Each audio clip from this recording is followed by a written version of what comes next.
How's it going, everybody? Hello and welcome back to R-Man Reviews. And in this video, I'm going to be reviewing Fear Street. Fear Street Super Chiller, Broken Hearts by Stine, of course. And wow, I have a lot of thoughts about Broken Hearts. A lot of thoughts. So let's dive right in without spoilers. So, Broken Hearts is, I think, the 4th or 5th Super Chiller book in the Fear Street Super Chiller series, if I'm right. Got this in a lot off of eBay with a couple of other Super Chillers for a pretty reasonably decent price, for about 30 something bucks, a little bit less than 30, I'm pretty sure. And let me just tell you straight off the bat, this book was not one of my favorite Fear Street reads. It was fine on its own. But did I love it? No, unfortunately not. This book is probably more of a bit of a below average read for me. Still doesn't mean it's terrible, but I have a lot of complicated thoughts about this book. So, in Broken Hearts, which is a Valentine themed Fear Street book, you start off at the beginning with 4 of our main lead cast of characters in this book. They're all teen girls. One of them is Josie, and I'm pretty sure she is siblings to Erica and Rachel, but not this other girl named Melissa. So Melissa's just a friend to those 3 girls. And on this front cover here, you have the hot chick here, Erica herself. That's my mom's name. It's spelled differently though. Yeah, so it starts off with those 4 characters. I'd probably consider Josie, Rachel, and Erica to be more of the lead characters in this book. Melissa is just kind of not so much of a lead character in this book. I mean, she does appear in this book numerous times, but I think these 3, Josie, Rachel, and Erica, appear the most. Josie and Rachel are twins.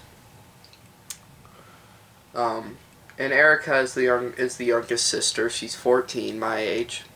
And Rachel and Josie are the 2 older siblings. I can't remember how old Melissa is.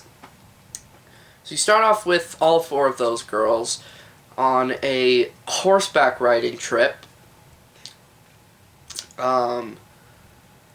which was a pretty good setup for this book. It was a pretty good start for this book, in my opinion. It didn't feel Valentine themed or anything like that.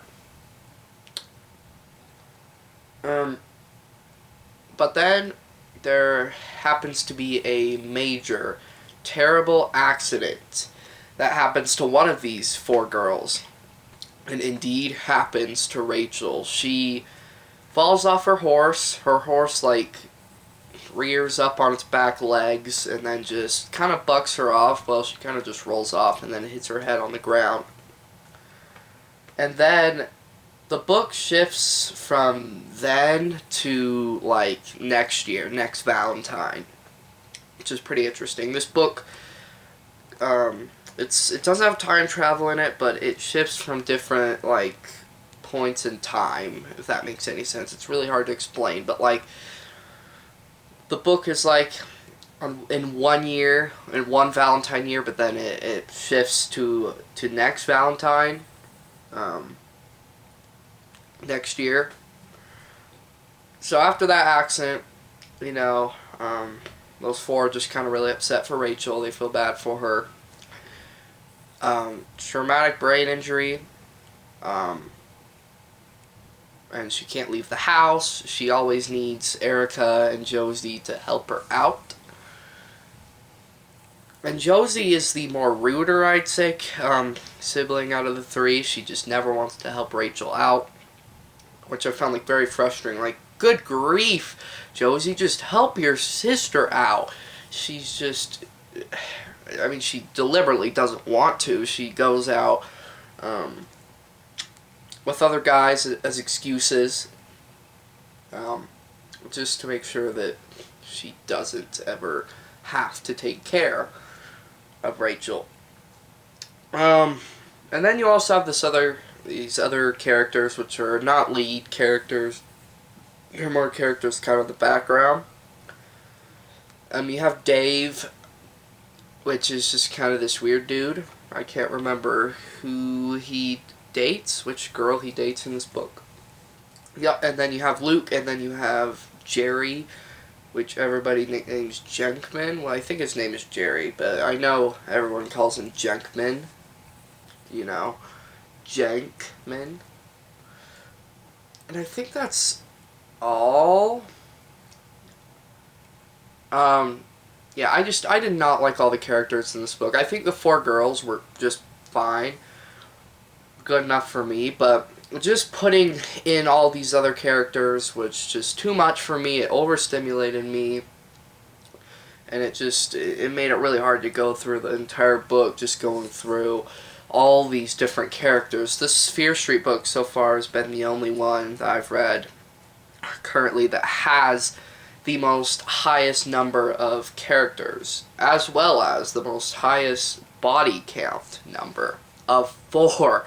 I mean, I'm telling you, 4. There are 4, well, there's 3 people that, there's 2 or 3 people that died in this book. I can't remember if it was exactly 3 or 4 in total, but there was either 3 or 4 people, or 2 or 3 people that died, and a dog that died. It was the girl's dog named Muggy. Yeah, this book was not so creepy. It didn't really feel like a stalker-ish type story at all. Instead, the actual villain just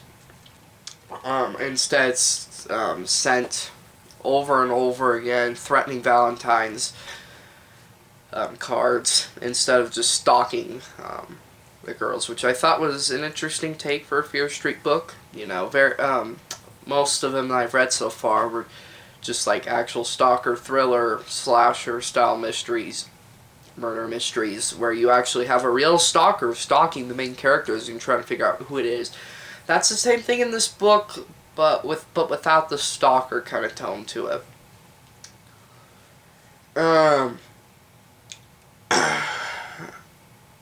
So I don't really have anything else to say about this book. The twist ending was actually a pretty good reveal for a Fear Street book. You have a lot of great suspects, which is also great for this book. It's one of the only. It's also one of the only other Fear Street books I've read so far that has the most highest number of suspects too, which is really interesting. So you just keep guessing and guessing, and many of the characters are actually suspicious. Not all of them, just some of them. But yeah, I will also note, the thing that really irritated me the most about this book was how much of a messed up plot this book has. As I mentioned before, it just shifts from different time points. You know, it goes from one Valentine to the next Valentine next year, and then over, and then, you know, so on. And that just made things really messy for me. And another thing that also irritated me was that, you know, it gets really repetitive because the characters, specifically Josie, keeps receiving threatening Valentine notes or cards, you know, over and over again. Then she's just always keeps thinking like, oh, is it a joke? No, it's not a joke. Oh, is it a joke again? No, it might be real. That was really annoying, irritating, and repetitive to me. Yeah, I think the messy plot was just think that's what this book suffered from the most, in my opinion. Overall, than anything else, was just totally messy plot. I think some things kind of felt forced a little bit by R.L. Stine. I think some things just didn't deserve to be put in this book. But most other things did. I will note that.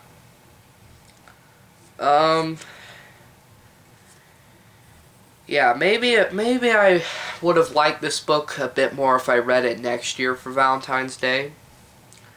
But I also probably wouldn't have felt better or liked it better if I did.